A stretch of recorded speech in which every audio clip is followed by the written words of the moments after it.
ॐ अज्ञानतिमिरान्धस्य ज्ञानञ्जनशलाकया चक्षुरुन्मिलितं येन तस्मै श्रीगुरुवे नमः। भगवते वासुदेवाय ॐ नमो भगवते वासुदेवाय ॐ नमो भगवते वासुदेवाय। ग्रंथराज श्रीमद् भागवतम, इसमें हम पहुँचे हैं 11वें अध्याय में पहले कैंटो के और श्लोक संख्या 6 पर।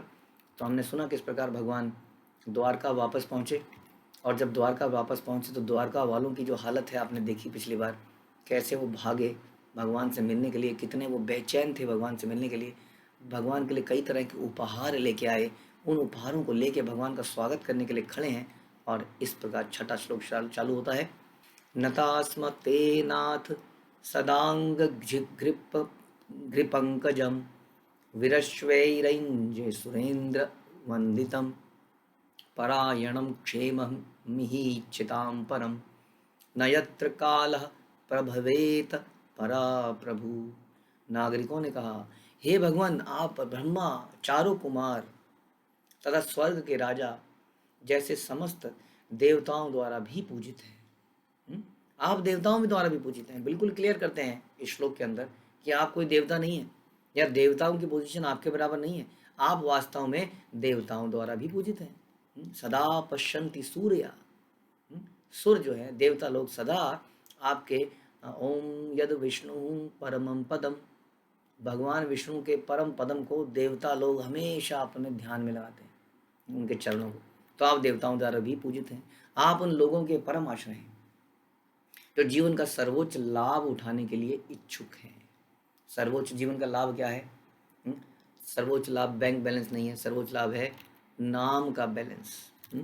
आप परम दिव्य भगवान हैं और प्रबल काल भी आप पर अपना प्रभाव नहीं दिखा सकता।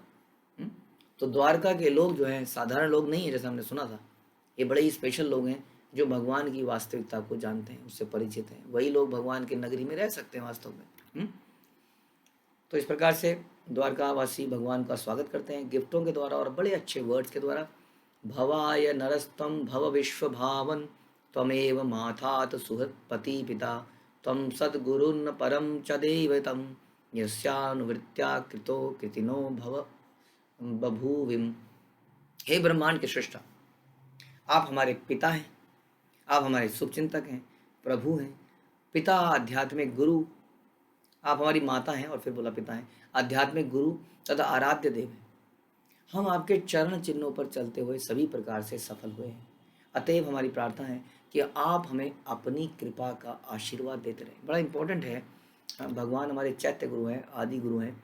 भगवान ही गुरु तत्व को आगे भेजते हैं बलराम के रूप में, और बलराम जी आगे गुरु तत्व बन के प्रस्तुत होते हैं। लेकिन वास्तव में गुरु भगवान के बताए हुए रास्तों पर ही चलता है।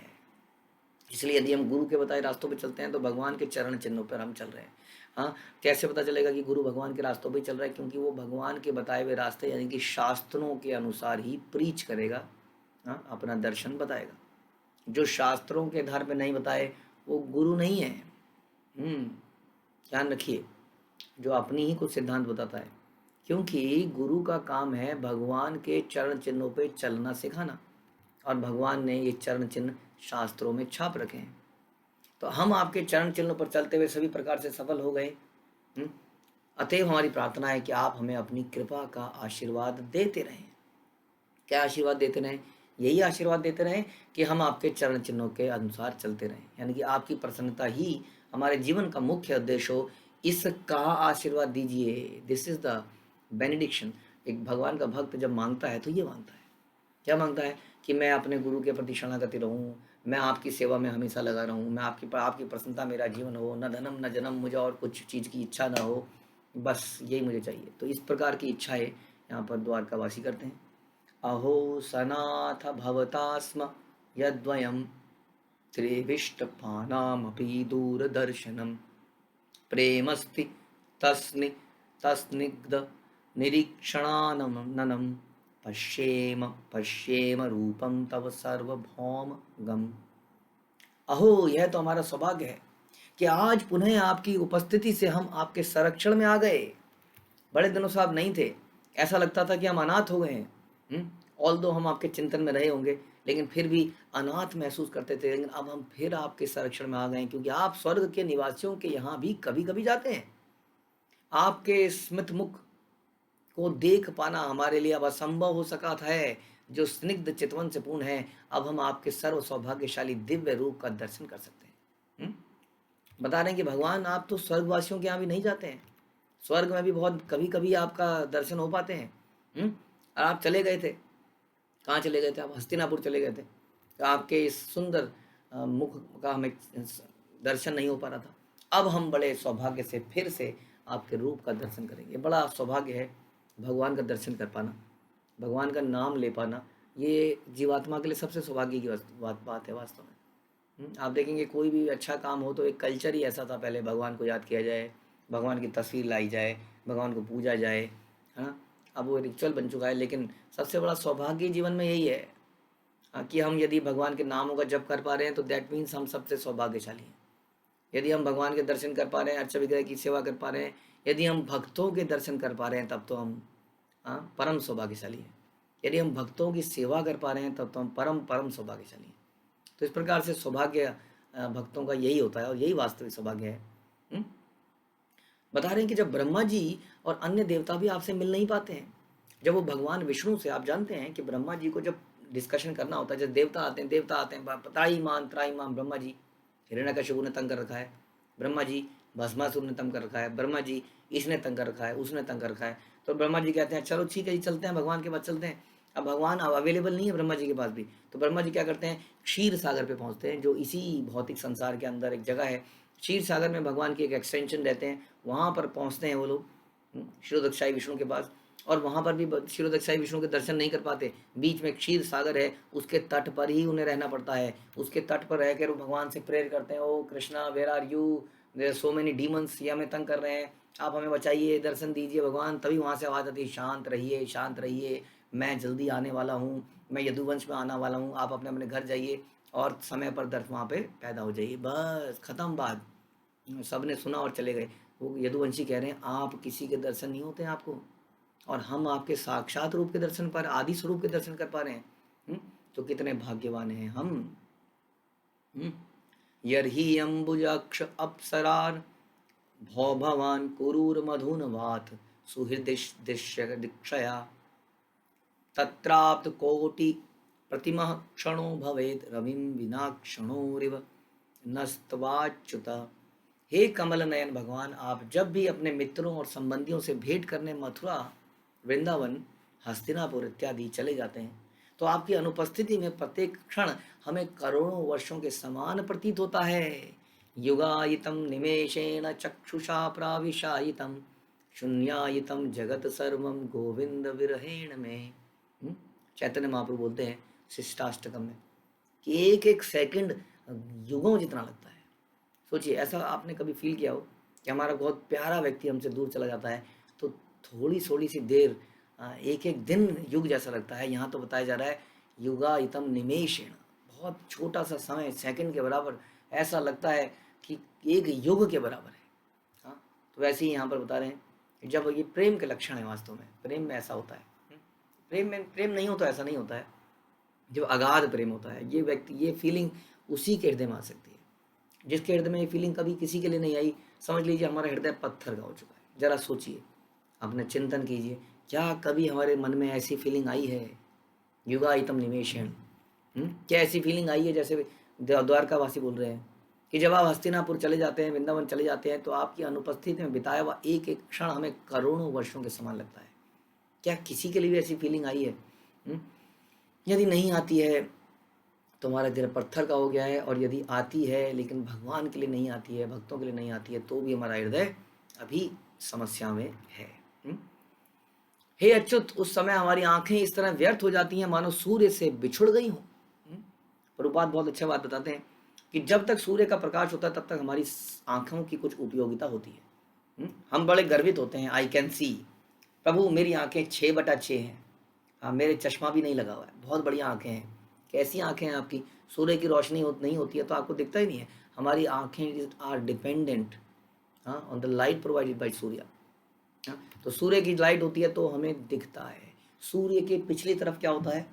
अंधकार होता है। उसी तरह से प्रभुपाद बताते हैं कि कृष्ण जब हमारे साथ होते हैं तब हमें सही चीज़ दिखती है, और कृष्ण के पीछे, जैसे सूर्य के पीछे अंधकार है, कृष्ण के पीछे माया है। यदि कृष्ण हमारे साथ नहीं है, हाँ, हम पिछड़ गए हैं या हम उनके साथ में नहीं है, तो इसका मतलब अंधकार में है, माया में है। जैसे हम सूर्य अगर हमारे सामने नहीं है तो अंधकार है।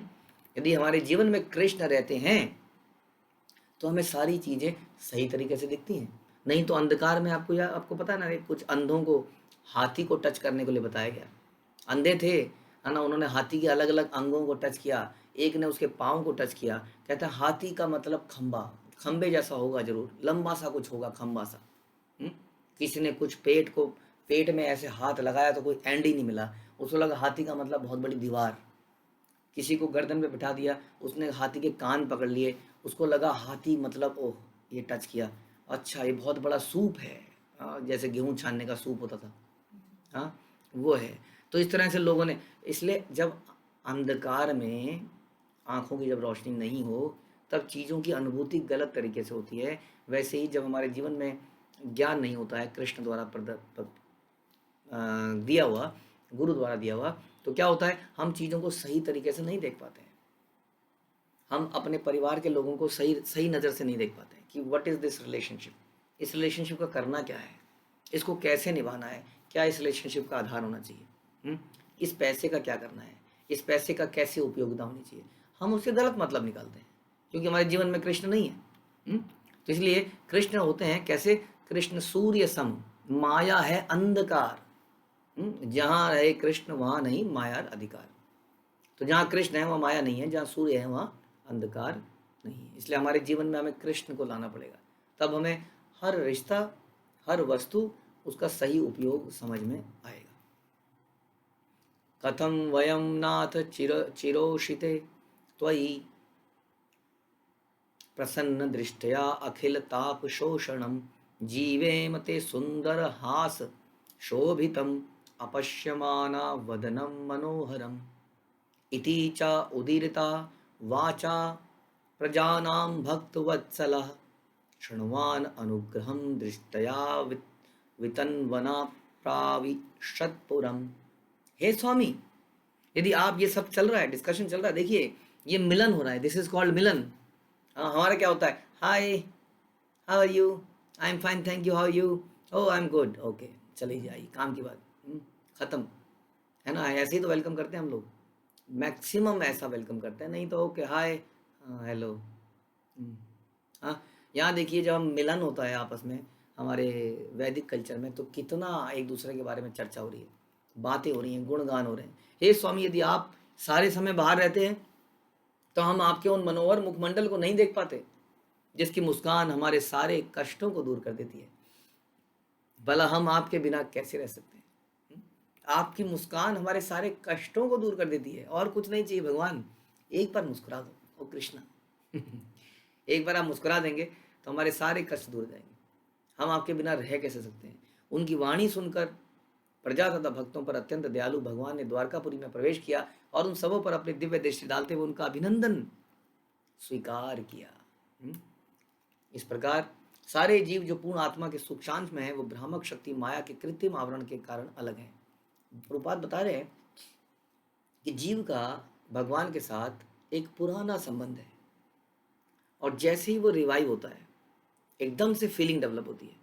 यही कारण है कि अचानक से कोई पहली बार जब आता है, कई बार हम देखते हैं विग्रह को देखता है तो आंसू आ जाते हैं, कीर्तन सुनता है तो इमोशनल हो जाता है। ये पुराना रिश्ता है, बहुत भूला बैठे हैं हम, भूले हुए हैं। और जैसे ही वो रिवाइव होता है तो वो फीलिंग डेवलप होती है। तो ये जो रिश्ता ढक जाता है, हम भूल जाते हैं, ये माया का आवरण है। जैसे ही आवरण हटता है, ये साक्षात हमें अपना रिश्ता दिखता है भगवान के साथ। जी, भगवान को साक्षात देख सकते हैं और उसके सारे कष्ट दूर हो जाते हैं। हम में से प्रत्येक व्यक्ति जीवन के कष्टों को हटाना चाहता है, लेकिन हम नहीं जानते कि किस प्रकार हटाया जाए, है कि नहीं। हमारे पूरे दिन यही प्रयास रहता है ना कि नहीं, कि कैसे कष्ट हटें मेरे बच्चों के, कैसे उनका जीवन सुख समृद्धि से चला जाए। आप बताइए, क्या हम यही चाहते हैं कि नहीं चाहते हैं। यहाँ पर ये बताया जा रहा है, यहाँ पर इसका समाधान दिया जा रहा है। इसका समाधान यही है कि जीव भगवान के भक्ति पैदा करे, और ये करते ही उसके सारे कष्ट दूर हो जाएंगे। जब वो भगवान के साथ संबंध जोड़ेगा तभी उसके कष्ट दूर होंगे, और कोई तरीका नहीं है। प्रभुपाद कह रहे हैं यहाँ इसका समाधान दिया जा रहा है। अब ये हम पर निर्भर करता है कि हम इसे आत्मसात करें या ना करें। बहुत समय तक लेक्चर सुनने के बाद भी हमें यही लगता है कि ये तो सुनना तो ठीक है, लेकिन इसके अलग एक लाइफ भी है, प्रैक्टिकल लाइफ है, उसको जीना है प्रभु। आपको क्या पता, एज इफ कि हम कभी अंतरिक्ष से उतर के सीधा यहाँ क्लासरूम में बैठे हैं। आपको पता है जीवन कैसे जीना है, बहुत सारी चीज़ें होती हैं, बहुत सारे दुख होते हैं जीवन में, आपको क्या पता, आप तो बस बोल देते हो। जैसे कि हमारे जीवन में वो सब हो ही नहीं रहा है, आप ही के जीवन में हो रहा है बस। तो ये जो प्रैक्टिकल लाइफ जिसको हम कह देते हैं उसको सेपरेट कर देते हैं, और इस भक्ति वाली लाइफ को सेपरेट कर देते हैं। लेक्चर केवल सुनने के लिए है, श्रवण कीर्तन करना है, लेकिन जीवन में कोई परिवर्तन नहीं है, बाकी का जीवन वैसे ही जीना है। इन कष्टों को मिटाने के लिए भारी प्रयास करना है। जबकि रूप गोस्वामी कहते हैं कि एंडीवर है ना, एक्स्ट्रा एंडीवर, प्रयास। प्रयास जो है भक्ति को समाप्त करता है, जीवन में समृद्ध होने का प्रयास, जीवन में सफल बनने का प्रयास। हमने आपको बताया था जैसे ही मनुष्य जीवन के दुखों को हटाने के लिए प्रयास करता है, उसी वक्त वो एक दुख का बीज बो देता है। सुख मिलेगा कि नहीं मिलेगा, प्रयास सफल में होंगे कि नहीं होंगे, नोबडी नोज, लेकिन यही दुख हम जीते जा रहे हैं। और हमें लगता है कि ये प्रैक्टिकल लाइफ अलग है, जीवन जीना है तो कुछ खाना पीना भी है, कुछ काम भी करना है, बहुत कुछ करना है, ये करना है, हम कब मना कर रहे हैं करना है। लेकिन यहाँ पर बताया जा रहा है कि जीवन का उद्देश्य केवल और केवल कृष्ण को प्रसन्न करना होना चाहिए, उसको प्रसन्न करते हुए अपने वर्णाश्रम में कार्य करना चाहिए। इस प्रकार कष्ट दूर हो पाएगा। Even if you are doing lot of activities, business and नौकरी, उसका एकमात्र पर्पज कृष्ण को प्रसन्न करना होना चाहिए, ना कि ये कि किस प्रकार से हम जीवन भी तो जीना है प्रभु। हाँ, तो then you have not realised the purpose, तब हमारे कष्ट दूर नहीं होंगे। इसलिए कई बार ऐसा होता है, कई बार लोग कहते हैं भक्ति कर रहा हूँ फिर भी मेरे जीवन में कष्ट क्यों आ रहे हैं, क्योंकि मैंने भक्ति तो कर रहा हूँ लेकिन मैं कार्य अभी भी सकाम कर्म नहीं कर रहा हूँ। सकाम कर्म का फल यही होगा, कभी सुख कभी दुख।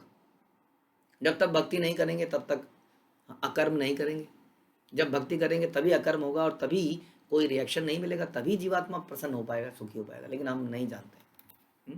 तो प्रभुपाद कह रहे हैं हम इसे आत्मसात करें या नहीं करें, ये हम पर निर्भर करता है। यहाँ पर सोल्यूशन बता रहे हैं, द्वारका वासियों की बातों से पता चलता है।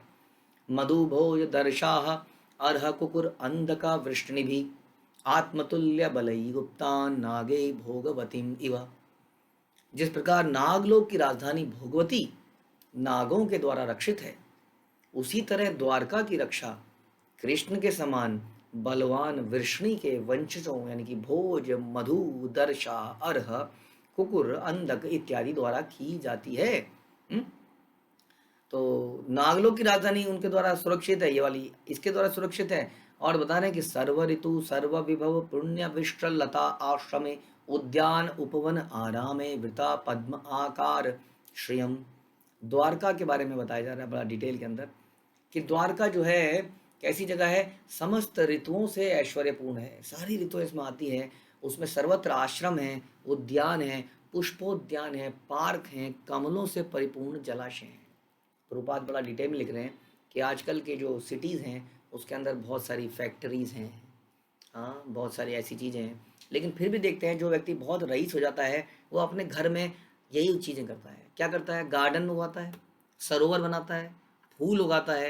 यानी कि इतनी डेवलपमेंट करने के बाद भी मनुष्य खुश इन्हीं चीज़ों से होता है। लेकिन दुख की बात यह है कि केवल ये पैसे वालों का शौक रह गया है।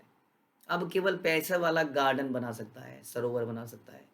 पहले समय में जैसे द्वारका के बारे में चर्चा आ रही है, द्वारका पूरा शहर ही ऐसा था कि वहाँ सरोवर ही सरोवर थे, उद्यान ही उद्यान थे, हरियाली ही हरियाली थी, सब कुछ नेचुरल था।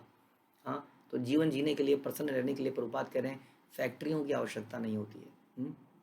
सब नेचुरल चीज़, इसलिए फैक्ट्रियाँ नहीं होती हैं तो गंदगी भी कम होती है, केमिकल इंडस्ट्री कम होती है, प्लास्टिक कम होता है ना। तो इस प्रकार से द्वारका बड़ा ही नेचुरल जगह थी, और हम ऐसी नेचुरल जगह में जाके कितने प्रसन्न हो जाते हैं। इसलिए तो हम पहाड़ों में भागते हैं। क्यों भागते हैं हम? हाँ, इतना ऊंचा चढ़ना, फिर उतरना, फिर चढ़ना, फिर उतरना, केवल और केवल वहाँ में यही फ्रेश एयर, उद्यान, जंगल दिखते हैं। और न जाने क्यों इतनी डेवलपमेंट करने के बाद भी वो जंगल हमें इतना अट्रैक्ट कर लेता है। तो ये सब सोचने की बातें हैं, क्योंकि हमारा मूल स्वरूप कुछ और है। हमने नकली स्वरूप पहन रखा है। कब तक नकली स्वरूप पहन सकते हैं? नकलीपन में कोई व्यक्ति कब तक प्रसन्न रह सकता है? कभी तो उसका मन करता है उतारो ये सब नकली मुखौटा, अपने असली उसमें आओ, है ना। और वही है असली, कि हम कृष्ण के अंश हैं। कृष्ण ऐसी जगह में रहते हैं जैसे द्वारका है, जैसे वृंदावन है, वैसी जगह में जीव को पसंद आती हैं। और जीव को पसंद आता है आपसी प्रेम का लेन देन। उसी में उसको सुख मिलता है। लेकिन वो इस रिश्ते को भूल चुका है कि ये लेन देन हमें कृष्ण के साथ करना है। हमें अल्टीमेटली इस संसार से निकल कर भगवान के धाम में जाकर उनकी प्रेम में सेवा करनी है। We does not belong to this world. तो द्वारकावासी इस प्रकार की बातें कर रहे हैं जो कि बड़ी सौम्य हैं, बहुत ही इमोशनल हैं। भगवान को गेट पे ही उन्होंने इतना भावुक कर दिया है, उनके स्वागत में ही इतना भावुक कर दिया है। कहने का मतलब है कि भगवान आप चले तो गए, लेकिन दोबारा कभी मत जाना। केवल भावनात्मक रिक्वेस्ट ही कर सकते हैं, क्योंकि भगवान तो स्वराट हैं, उनको कोई रोक नहीं सकता है। तो ऐसे भगवान श्री कृष्ण की जय, ग्रंथराज श्रीमद् भागवतम की जय, श्रील प्रभुपाद की जय।